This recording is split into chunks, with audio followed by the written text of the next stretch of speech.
એક પ્રાણી સંગ્રહાલયમાં વાઘ અને મોર છે. કુલ માથા 280 છે. કુલ પગ 820 હોય તો મોરની સંખ્યા. હવે મોરની સંખ્યા માંગી હોય તો મારે શું કરવાનું જોજો. વાઘ અને મોર. વાઘને 4 પગ હોય. મોરની સંખ્યા માંગી છે તો મોરને કન્વર્ટ કરો. તો મોરને કેટલા હોય? 4 - 2 પગ હોય. બંનેમાં 4 કોમન? તો કે હા.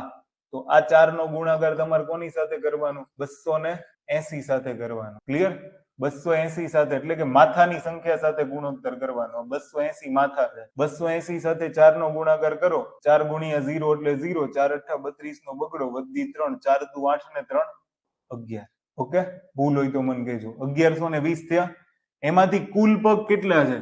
કુલ પગ 820 છે. તો 820 બાદ કરો તો 0 0. 11 માંથી 8 જાય તો 3 અને 300 ભાગ્યા મોર પાસે 2 પગ માઇનસ. તો અહીંયા કેટલા મોર હશે? 150 મોર હોય. Answer clear. અગર વાઘ માંગ્યા હોય તો 280 માંથી 150 બાદ કરો તો 130 વાઘ હોય.